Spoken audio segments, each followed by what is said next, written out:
పరంగానే ఉద్యమ ఎంఆర్పీస్ లో బాధ్యత తీసుకుని ప్రతి గ్రామానికి వెళ్లి ఎంఆర్పీస్ గురించి తెలియపరుస్తా ఉన్నాము.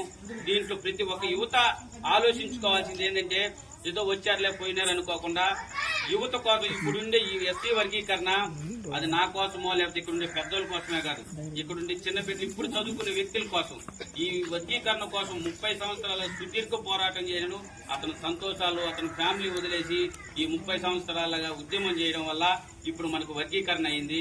ఆ వర్గీకరణ అమలు చేసుకునే భాగంలో ప్రతి ఒక్కరు పాత్ర పోషించాల్సిన ఉద్దేశంలో ఇక్కడున్న గ్రామంలోని యువత ప్రతి ఒక్కరు బాధ్యత తీసుకుని దీన్ని వాళ్ళంతటూ ఇది నా ఉద్యమం, ఇది నా సమస్య అనుకుని ప్రతి వంతు వాళ్ళు హైదరాబాద్కి రావాల్సిందని కోరుకుంటూ ఈ అవకాశం ఇచ్చిన పెద్దలకు ఇక్కడున్న రాజగోపాలం పెద్దలకి చిన్నలకి అందరికీ నా సామాజిక ఉద్యమ వందనాలు.